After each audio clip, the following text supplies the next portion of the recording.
Con su venia, presidente, señor secretario, compañeras, compañeros, Carlos Salinas de Gortari, ideólogo de los últimos gobiernos que hemos tenido, aceptó en las negociaciones del Tratado de Libre Comercio un modelo de libre tránsito para las mercancías, pero no para las personas.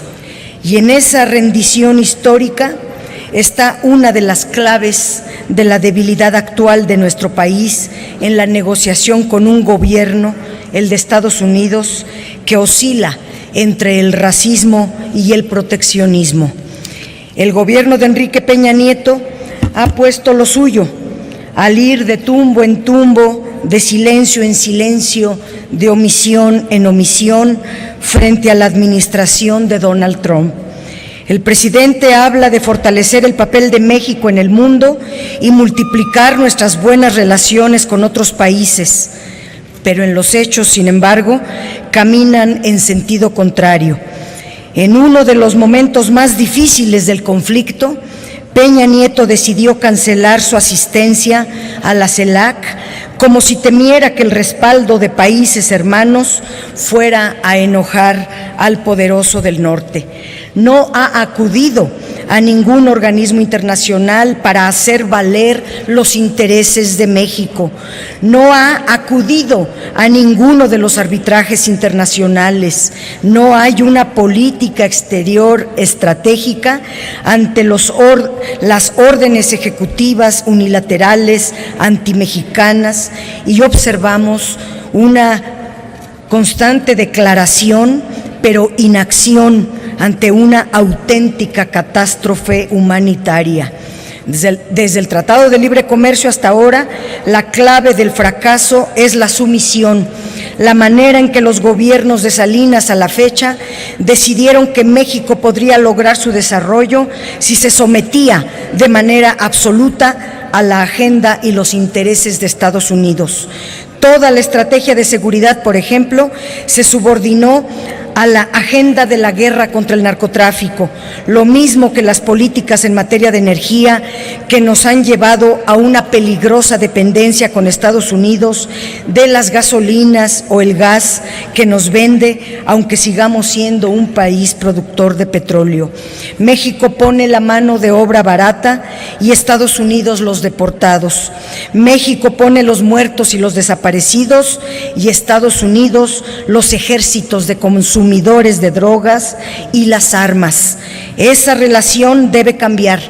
En el tránsito que puede ser traumático por la llegada de un fascista a la presidencia de Estados Unidos, nuestro país debe de estar preparado para todos los escenarios, los malos, los peores y los de Trump.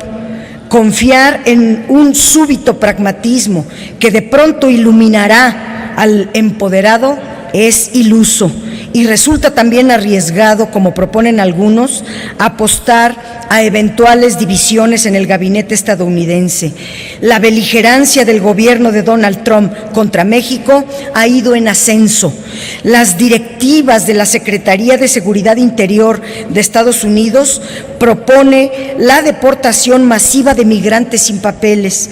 No importa su nacionalidad, ni si están en la frontera o en el interior del vecino país. En pocas palabras, Trump ha borrado de un plumazo incluso la propia legislación de su país al negar a las personas que busca deportar la posibilidad de defensa legal, al borrar las regulaciones que permitían a los migrantes defender sus casos. Ahora no importará cuánto tiempo lleven en el país, ni si tienen hijos nacidos allá. El universo de los deportables se ha ampliado y los agentes encargados de destruir futuros y familias cuentan ahora con un inmenso poder discrecional para decidir a quién echan de los Estados Unidos. Podemos creer, señor secretario, cualquiera de las promesas o posturas que vinieron a plantear aquí Rex Tillerson, secretario de Estado, o John Kelly, el secretario de Seguridad Interior. Podemos creerles si unas horas antes de reunirse con sus contrapartes mexicanas dinamitaron toda posibilidad de acuerdo en materia migratoria. Kelly, el mismo que firma las órdenes que separarán a millones de familias, que abrirán la puerta a las deportaciones masivas, viene acá a hablar de cooperación, de buena vecindad. Pero mientras eso ocurría en México, Trump hablaba de que las deportaciones serán una operación militar. ¿Se ha percatado de la táctica de la zanahoria y el garrote que está empleando el gobierno contra el gobierno mexicano? Como el presidente de Estados Unidos dice una cosa o dice otra, como se contradice a cada momento, es hora de mejor ver los hechos. Los hechos, señor secretario, nos dicen que no es posible que Donald Trump sea amigo de México. Y espero que usted nos responda si sus esfuerzos como responsable de la política exterior de nuestro país parten de esa premisa o no. Sin esperar las acciones de este gobierno, la sociedad se organiza a lo largo y ancho de ambos países para resistir las que se prevén continuas embestidas cargadas de racismo y xenofobia, de odio a los migrantes y al vecino del sur. Se trata de la defensa de millones de personas de origen mexicano que viven en Estados Unidos.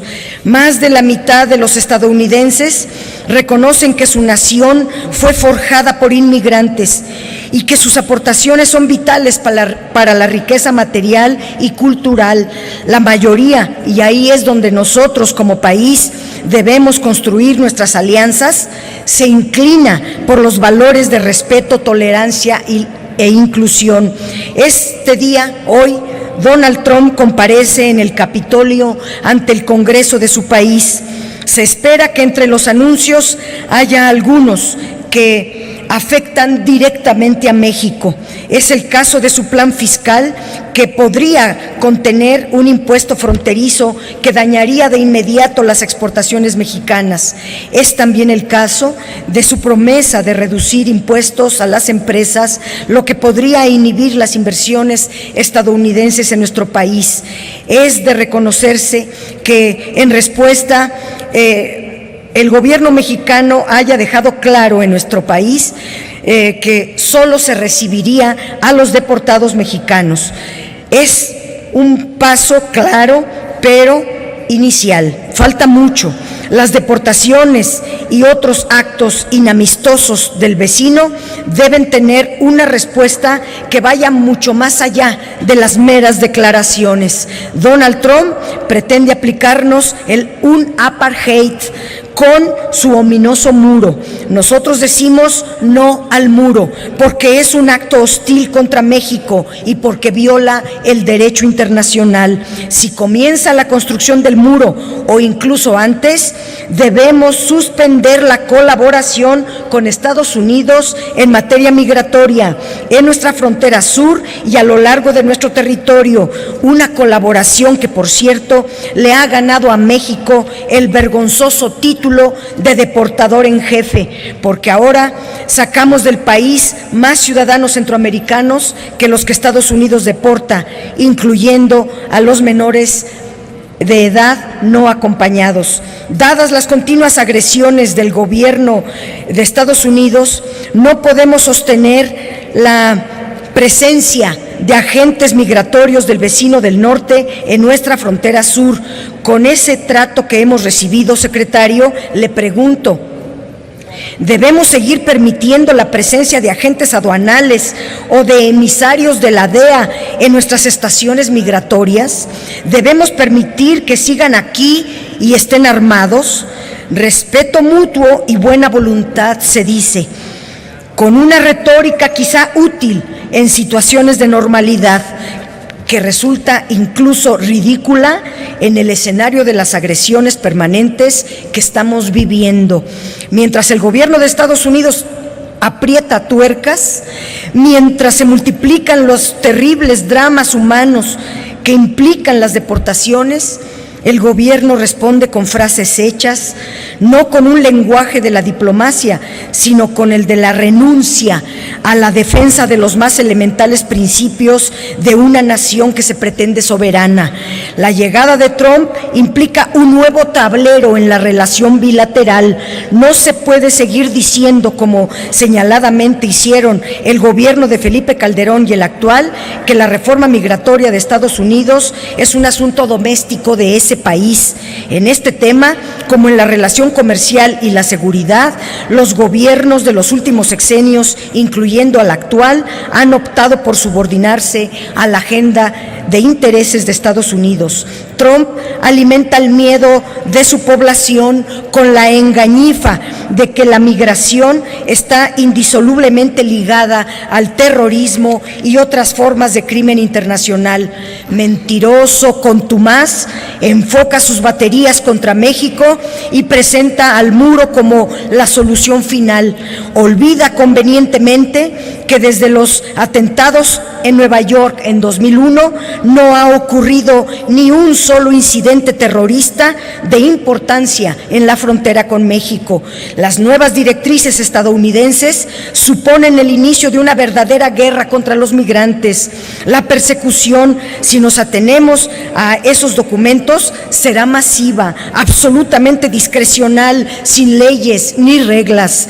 En los memorandos referidos se ordena la ampliación del llamado programa Comunidades Seguras, que durante la administración de Obama se convirtió en el principal instrumento de las deportaciones. La colaboración con México ha permitido a Estados Unidos fortalecer su seguridad nacional.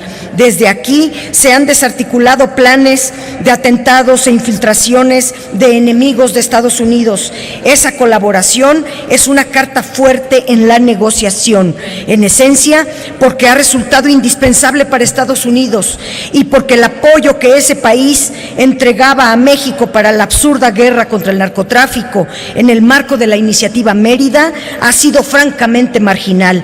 Es en la seguridad donde tenemos un nicho de oportunidad para negociar con el beligerante vecino. La negociación en este rubro debe ser ocasión para diseñar la colaboración, poniendo por delante el respeto pleno a nuestra soberanía y rechazando, por supuesto, la presencia militar estadounidense en nuestro país. En ese sentido, las labores de inteligencia, el flujo de información bilateral para combatir redes delincuenciales y lavado de dinero son una fuerte carta de negociación. Termino. Señor secretario, senadoras, senadores, en el debate público de estos días hay un argumento que se usa con insistencia. El gobierno de México, se dice, debe dar prioridad al uso de las mejores herramientas y la búsqueda de las mejores vías para tener una buena relación con Donald Trump. Tantos años de subordinación han nublado muchas mentes. No, senadoras y senadores, no, señor secretario. El gobierno de México debe tener una sola prioridad: defender a los mexicanos aquí en México y en el territorio de Estados Unidos. Lo demás son frases para ganar un pleito pequeño en Twitter. Muchas gracias. Muchas gracias a usted, senadora Dolores Padierna.